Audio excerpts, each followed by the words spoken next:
Anine, hello, welcome back to ChigNotes for episode 5 here. So this week we concluded the book of Birdie, so we finished all the chapters and everything here. So in these chapters we experience Birdie as she is in her final moments of sinking, and her family begins to think that she will not survive this process, so they call all her relatives to come to Gibson's for what they expected to be her funeral. Birdie says she is searching for the space where her memory could live peaceably with her body. During this time, the other girls have been gathering all the ingredients Birdie has been requesting, despite how difficult they may be to find. Eventually, Birdie awakens from her 4-day fasting and sinking, and she's on her moon time. So she is weak, but her family takes her to Pimatsuin for 4 days, where she sort of gets some medicine and sort of has a new healing process there.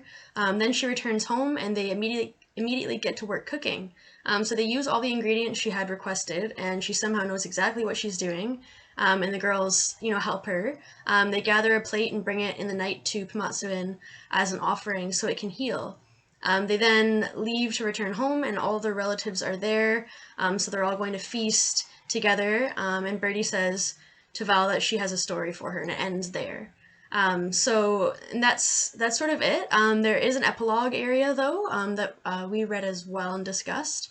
And this sort of epilogue explains that Maggie also went to Gibson's after she left home to visit Pimatsuin as well for several days, and then she ended up heading to Vancouver and essentially decides to become lost or missing there. So yeah, that was how the book sort of concluded, and we can jump into the discussion questions.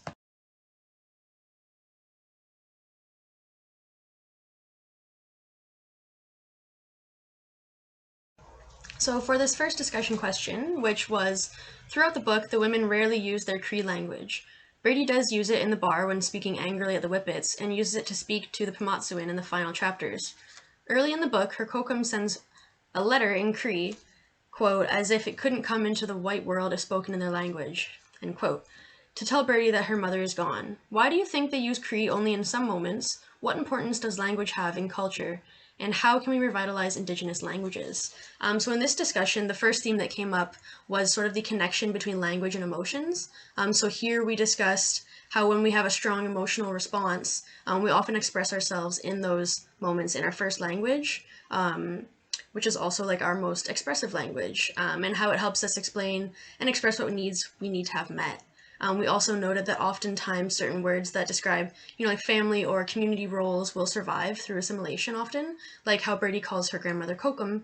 Many Canadians, still call their grandparents Oma and Opa or Nona and Noni, even though none of them in that family may actually still speak that first language that their grandparents maybe spoke or that their great-grandparents spoke.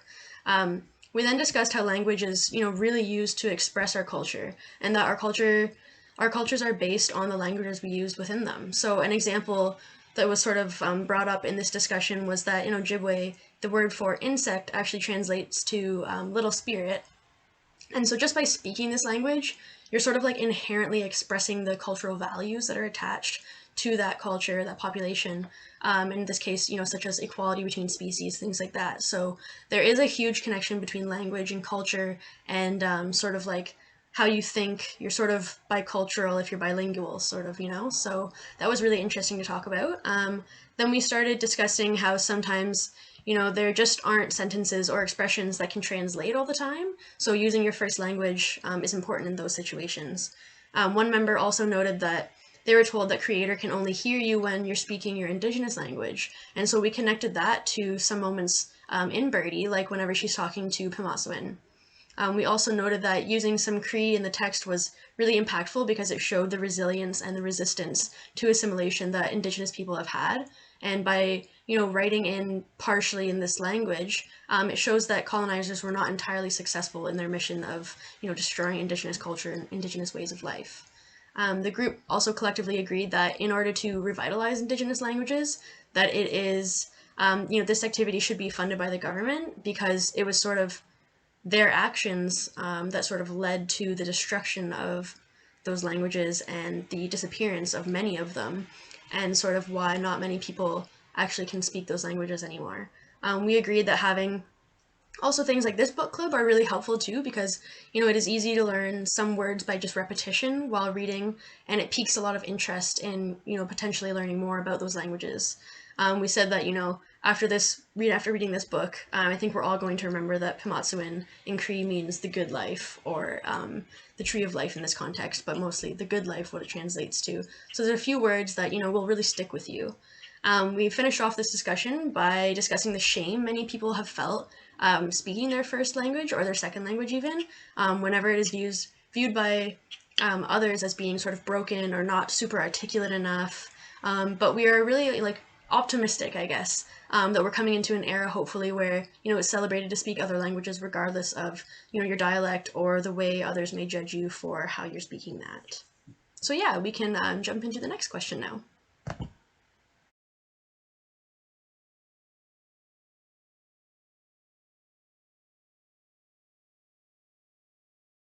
So for this second question, which was, what do you think about Birdie's final shift as she came back into her skin self? Why do you think that Lindbergh chose to coincide this shift with her moon time? So here we started off by discussing the significance, and more specifically the cultural significance of a person's moon time. We talked about how this time for women or people is really significant and ceremonial actually, and it indicates a time of purifying or cleansing negativity, and it has everything to do with birth. So we were able to connect Birdie awakening into from her final shift into her new life with this moment of moon time in a way, because she was being cleansed of that negativity and she was being reborn in a way. So that was a really interesting conversation to sort of start off with. And we also noted that this felt like a time where much is done for the greater good. When someone is on their moon time, they're really shedding their old self quite literally and letting go of their own blood, which is important to the collective, as these women or people are able to sacrifice in order to be life givers and give birth. So we connected this element to a sentence from the book that said, the tree was waiting to be fed for all to unite. So the tree was waiting for Birdie to go and heal there and ultimately unite all her relatives in the end after her new life began. We also were able to contrast, this moontime ceremony and how it was dealt with versus how it is sort of typically dealt with in Western culture. It's been really commodified for people in Western culture and almost a shameful time for people. Many people, try to hide the fact that they're on their period, and there's so many items that are marketed towards people during this time. And so many companies, really tend to make a lot of money off of this moment for someone, whenever really it should be a proud time the people are going through, especially, it's extremely beautiful ultimately, and it's very powerful. But yeah, definitely a lot of people from Western culture feel sort of shame around this moment and do a lot to hide that. So that was an interesting contrast. And also it was brought up that perhaps Birdie was two-spirit was a thought that someone had in the book club.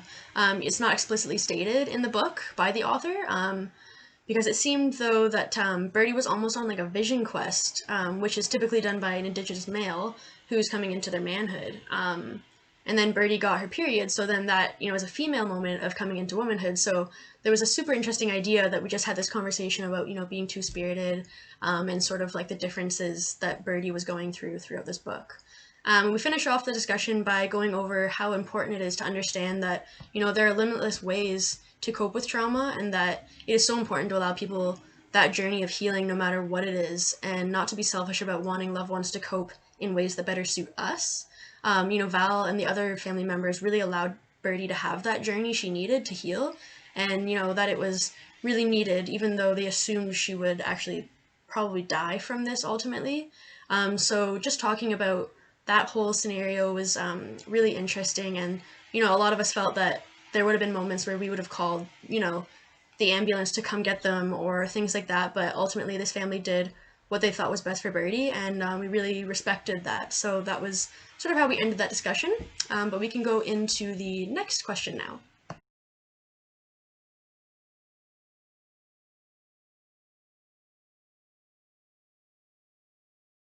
So for the third question here, it was, what did you think about Maggie's storyline? How can you draw parallels to missing and murdered Indigenous women in Canada? So as we just started this discussion, we had an interesting sort of interpretation of the scene during Maggie's epilogue story, where her going missing in the bar in Vancouver was more symbolic of assimilation and how she could just sort of blend into this dominant culture there now, now that she's left home. So that was one interpretation that was really interesting. We also felt that the fact that no one reported Maggie missing, it seemed, really reflected the horrors of the missing and murdered Indigenous women, which, you know, is most problematic in British Columbia as well. So it was interesting that that's where this was based. This population often feels, you know, very hopeless, most likely due to the, you know, absolute failure to resolve a lot of these cases. And police are unfortunately often part of this problem, and they can be the perpetrators of violence and brutality and racism. So, you know, they're not often trusted in those situations as well, which is really a problem. We also kind of sort of reiterated something that was touched upon in the last book club meeting, how the author sort of left us wanting to know more about Maggie and what had happened to her. And though, you know, she did give us some idea in the epilogue there, we still felt that we were left, you know, scared for her, and that we were wondering what was going on with her now. And this really mirrors the emotions, to, you know, to a small degree, that many Indigenous families likely feel about their actual loved ones who have gone missing and have been murdered, since they often never have a sense of relief or peace regarding these cases because they're sort of unresolved. So that was sort of something that we discussed about there again. A really interesting sort of cultural element that was discussed here, one member had mentioned that traditionally some First Nations people will only cut their hair whenever a loved one has passed away. And, you know, in the book, Birdie cut her hair whenever her mother went missing. So that felt really symbolic of Maggie passing and just showing that very small amount of hope that this family would have had to have ever seen Maggie again. So that was a really interesting addition to this conversation. And finally, here we discussed the sort of jurisdictional gaps that exist in many places where issues like missing and murdered Indigenous women are sort of these issues are sort of used performatively, we were saying, to demonstrate a commitment to self-governance for Indigenous people by the government saying, you know, you guys handle this, you know, it's self-determinacy, but the bands don't necessarily have the resources to handle or resolve these types of cases, and these cases often sort of exist because of the legacies of colonialism anyways. And we also talked about some issues with the judicial system because it was created by colonists, and Indigenous people have never had equal access to it in so many ways, and it does not, you know, definitely doesn't reflect their needs in a lot of ways as well. So it's definitely an extremely complicated and disturbing issue, and we all hope to see some major improvements going forward in the future with these situations. So we're all very hopeful that more is going to be done to resolve these types of cases and prevent them, hopefully. So that was that question, so we can go into the final question now.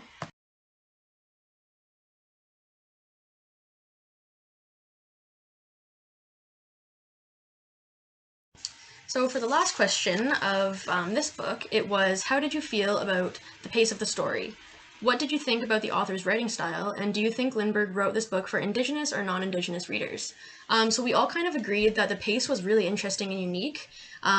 It was really interesting that the author chose to spend most of the novel on Birdie's past and her healing process, and then didn't give much punctuation or drama to that sort of rebirth scene, and spent only a couple pages on the scenes that followed her coming back to her physical body in present time. So that was really interesting. But, you know, we really appreciated how much we got to know Birdie throughout this novel, and the author ended up ultimately creating a lot of trust between the reader and Birdie, so that we ultimately felt that she would be okay because we got to know her so well, and we knew she was resilient, and we knew that she had family, good people around her that were going to take care of her and help her sort of through this new rebirth area. And we also liked the sort of informal writing style that Lindbergh used, and how the grammar and everything was very different than a typical English sentence structure or proper syntax and rules and all that kind of stuff. We felt it was, you know, a really natural way. Whenever you're reading it, it feels like the way you would be like naturally speaking. So it really helped us connect to the story, and we got a lot out of it that way. We felt that the book was definitely accessible to non-Indigenous readers as well, though probably if someone was Cree, they'd likely get the most out of this book, because I'm sure there was a lot of things that went over our heads, but they wouldn't go over someone who is of that culture. It wouldn't go over their heads potentially, but definitely accessible to anyone, so highly recommended book for sure. We also thought that this book seems like it could be really helpful to both the survivors of assault or traumas as well as their loved ones, because it really shows a lot of different coping mechanisms and way to deal with family who are coping themselves. So definitely an interesting book for anyone who's dealt with that in their lives. It also seemed to some extent that the author wrote this book for herself as part of her own journey. So that was really interesting too. All the group members definitely agreed that this style of book, being, that it was Indigenous literature, came across like a style of storytelling, and due to the amount of ambiguity that the author sort of included in this, that, each reader could really get their own sort of take on this, and they could really take away whatever they needed from it. So a lot of people could have different experiences reading this book and get something different out of it each time. And this is connected to traditional storytelling and oral stories from Indigenous peoples, which are often teachings, and that is the goal of those stories typically, is to take away something that you need from them. And so finally, we all agreed that Lindbergh's choice to write from other characters' perspectives, as she did throughout the book, was really essential to being able to finish this book and read through it the whole time, because it was definitely very difficult to live Brady's experiences with her, but having these different perspectives and getting out of Brady's head for a little bit was definitely both, refreshing and relieving for moments. So we found that that was really essential to being able to enjoy this book to some degree there. And so ultimately, we all agreed that this book was really great. We had such a good time reading through it together and discussing it every week. Definitely, like I said, highly recommended book. And so this was, ultimately the final ChigNotes video for this book. But join us for the next set of episodes that will cover the book called Code Talker. So thank you, miigwech, and see you next time for ChigNotes.